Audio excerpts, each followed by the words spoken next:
Hello, everyone, and welcome to the Change Podcast. This is Insights into Empowerment, and that's what we do with our guests. My guests are going to empower you. And I have a guest today that is no exception at all. I'm going to give you a brief introduction, and then I want to dive into this because she has a lot of info. She is a legacy architect, and I cannot wait to hear about that because I'm really not sure what it is. She is the CEO of Anchor Point, and get this, she has the mother of 9 adoptive children. I have 2. I can't even keep track of them, so I give her huge kudos. And I would like to introduce Debbie Simmons. How are you, Debbie? Hey, I'm doing great and I'm super excited to be with you guys. I am so excited to just learn about you because you've got some really powerful stuff going on. So one of the things is, can you tell our audience what is a legacy architect? Sure. Okay. Well, you can imagine architect has to do with building, design, growing, those types of things. That's easy. The legacy part is we all are going to leave some form of legacy when we pass on from this world. Okay. So the question is, will you and I be super intentional about what we do now that builds our legacy that we ultimately leave? So, what I like to tell people is you actually live your legacy now so that you leave it later. So, it's about being super intentional about what we are called here to do, how we can be an impact player, and making sure that we focus on that and not just let life pass us by. So when we get to the end, we have something to leave and give that will go on and impact people for generations. Oh, I love that. And was there a catalyst that led you to understand the importance of legacy? Sure. Okay. Well, the architect comes from this idea of I am a mechanical engineer by training, and I build all the time. And in my life, God has had me build thing after thing after thing, and like starting Anchor Point and being the founder of it and building it from scratch. That's how the architect kind of came in there. This legacy idea of living your legacy now. This was born out of deep pain and sorrow for us. Mhm. And that is that we struggled with infertility, ultimately got pregnant with quads. And my boys were born at 26 weeks, and they placed Oh, them in my arms, goodness. and I held them as they drifted into eternity. And that I remember very clearly that night in the hospital going, eternity matters. What we do matters.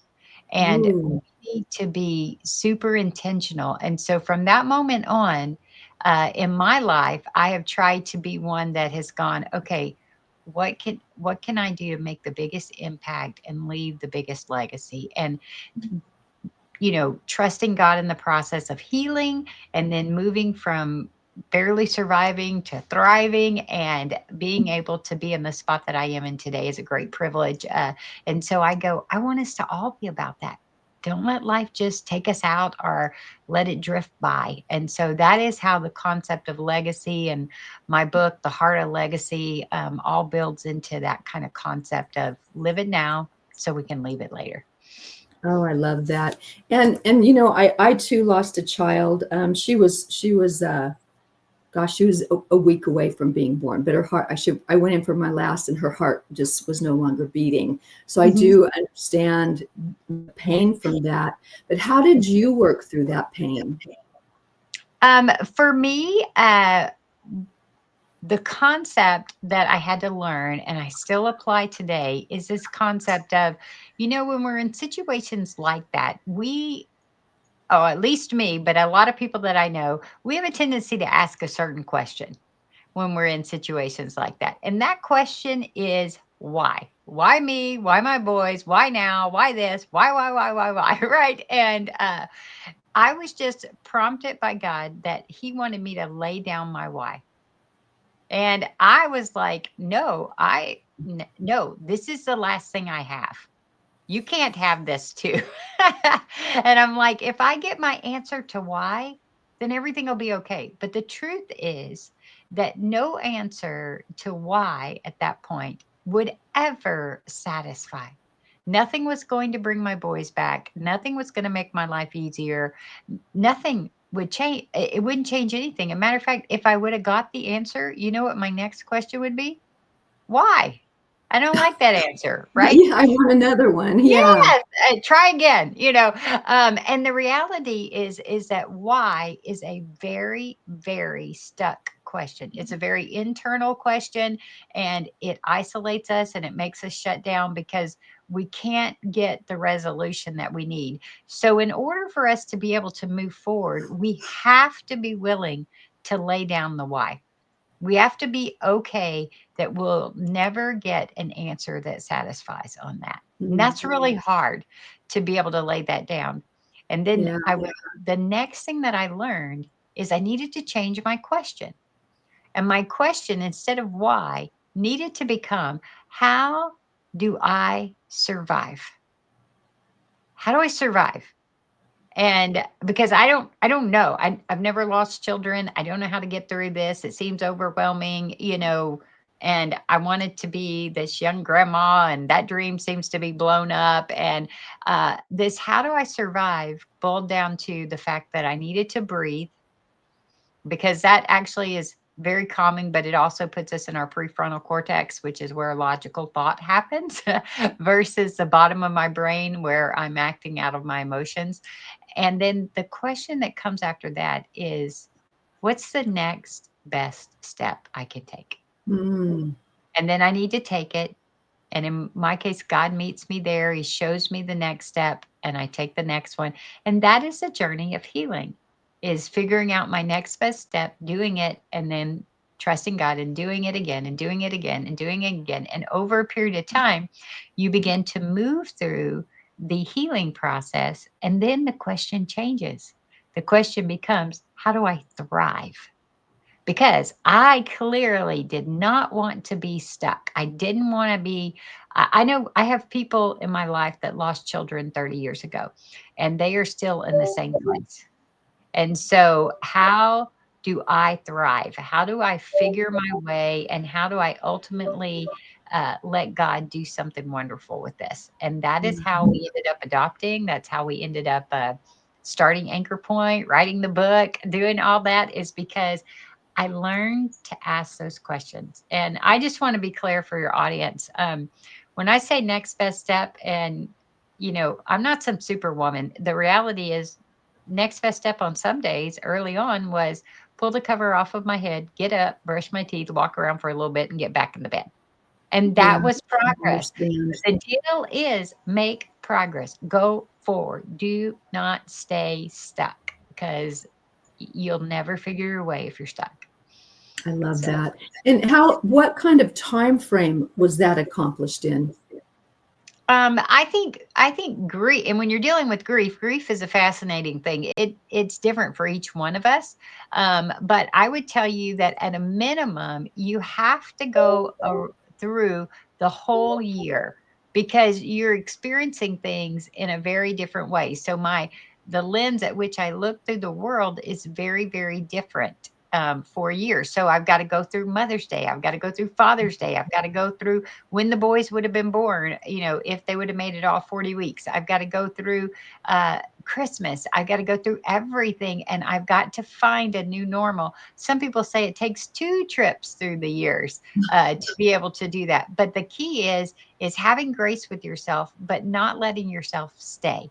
So making positive steps. And then I would say, hey, you know what? This goal of thriving, I'm still on that journey. And, I'm still trying to go, okay, God, how can I really thrive? How can you use my story to, grow people, challenge them, and do that? And that probably is a journey until I leave this earth from that Yes. perspective.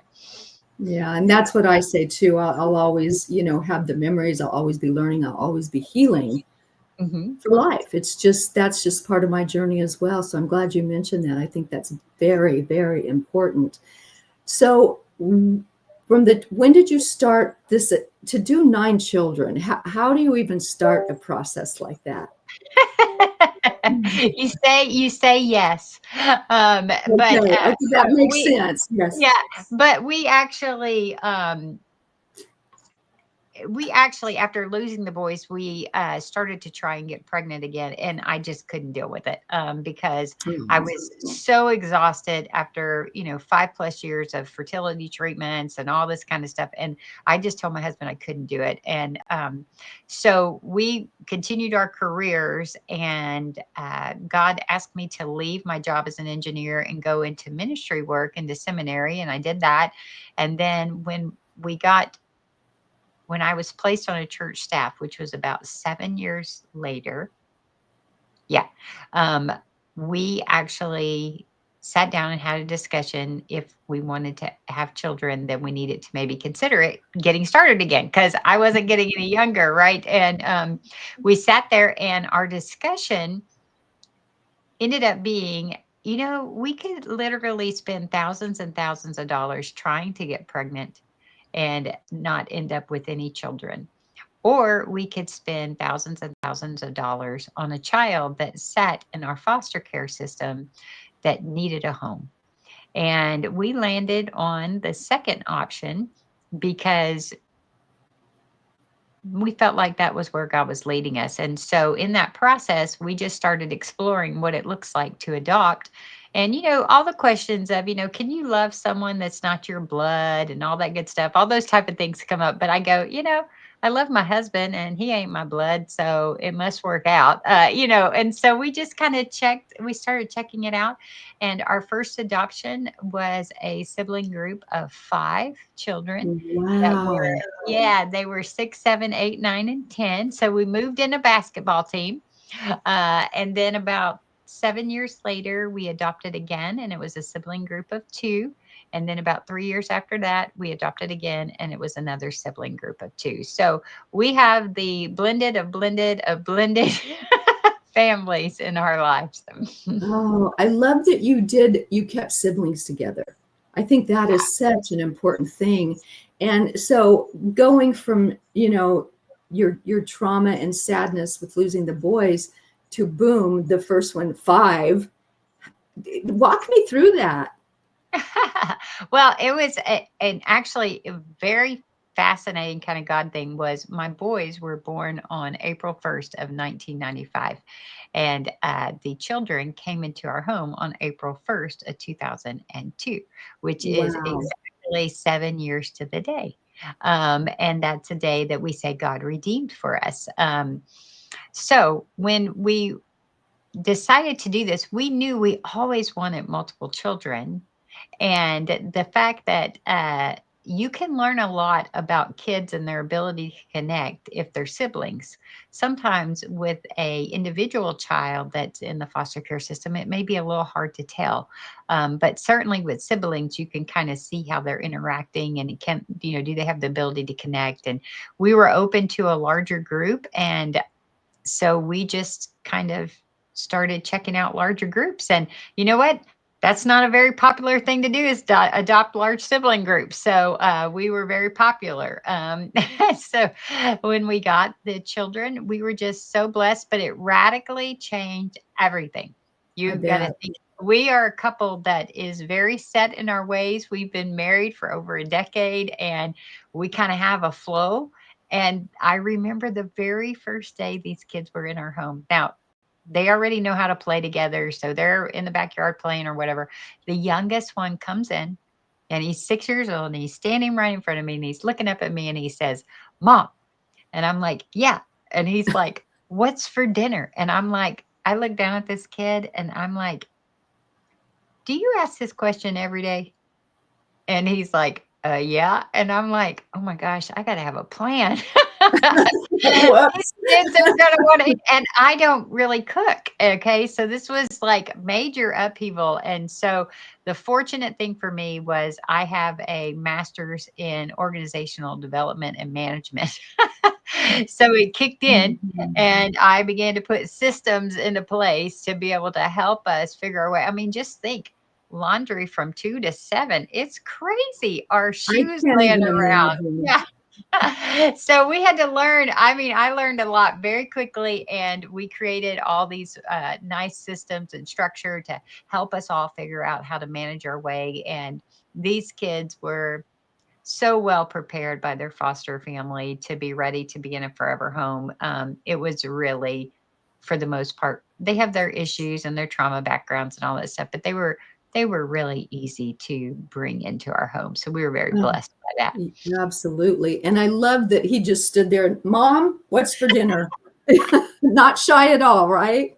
I know, it's great. And I just was like, oh my gosh, I am so in over my head. But Yeah. okay, I'll figure. We ate on paper plates for 6 months because I could not manage to do the dishes. I And mean, that's I just, okay. yeah. And I'm like, forget it. I can't handle that. We moved to Texas and I told the kids we were going to start using regular dishes. And they were like, what? And I'm like, yeah, this is what normal people do. They use dishes. Oh my goodness. Yeah. Well, that's it. So, and so when you went to the next group, what was the time frame between the first and the second group of kids? It was about 7 or 8 years. Okay, so you So had your schedule, you figured out, yes, I really am a mom. Here's what I do. I got my, SHIT together, and so you can yes, move on. yes. Yeah.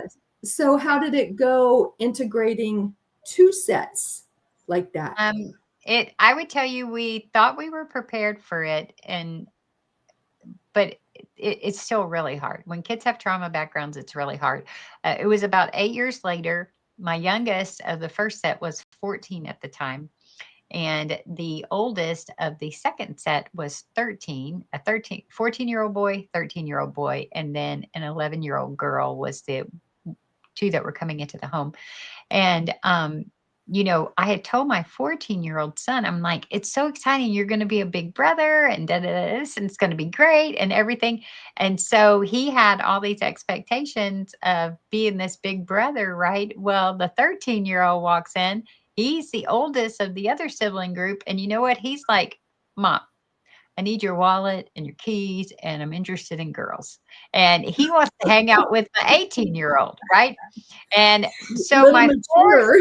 yes, so my 14-year-old is going, "Let's play Legos. I still like Legos." And the other one's going, that ain't cool."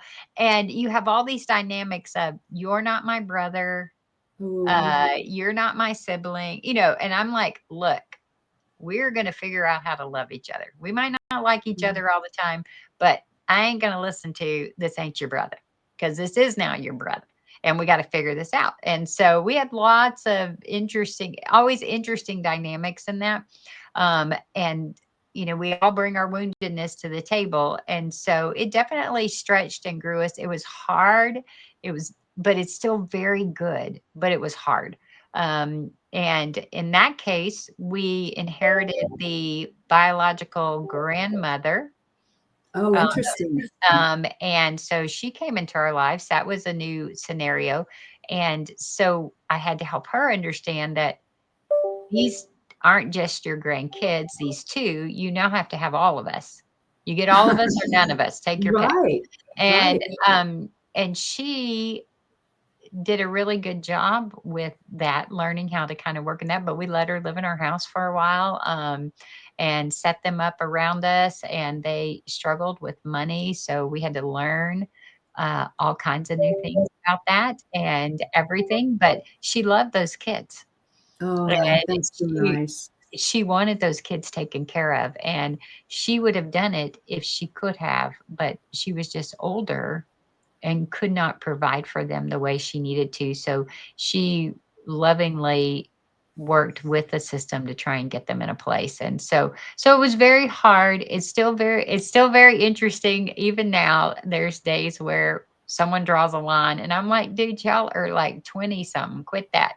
But we're still learning and growing. And now we get grandbabies in the picture. Well, So that's what I was gonna, where are the children today? Are they scattered about? Did they stay close to home? Do they have kids?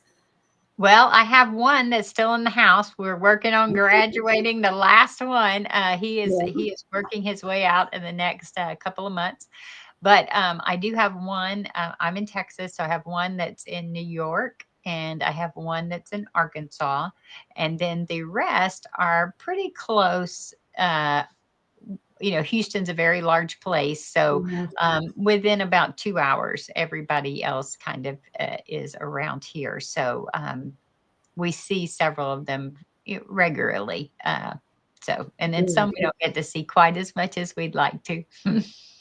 Yeah. Wow, what a story. That is absolutely amazing. And it sounds like you've just done a stellar job. I mean, they're close and you see them. So Mhm. kudos there. And I know that you have something, you're the CEO of Anchor Point. Uh-huh. Yes. And does that have anything to do with adoption, or is this a whole different type of legacy? That's a great question. So as I was walking through my life, God planted this seed for Anchor Point, and I was like, no, I'm already working in full-time ministry. I have 7 children. Go find someone that's not busy because I got a mission field at home and I'm working in a mission field. And he was like, no, you need to do this. And over about a 2-year period, I finally said, okay. And so, Anchor Point, the goal of Anchor Point is to help families thrive. And we do Mm, that starting with the moment that a young girl finds out that she might be pregnant or she's, scared and worried about that. So we do that through our medical clinics that we have. We do that through our case management, which is done at our Hope Family Center. So walking alongside baby mom and baby dad, because kiddos don't come with instruction manuals. They are the instruction manuals. And, tell me. Yeah. when you find out you're pregnant, you're like, what in the heck am I doing? So we come alongside them and go, okay, let's help you figure your way. And what are you doing for a job? What are you doing for this? What are you doing for this? So we kind of help walk them through all of that, giving them a safe place to learn. And then in our home community initiatives, we basically increase the level of parenting throughout our community. So we have prenatal,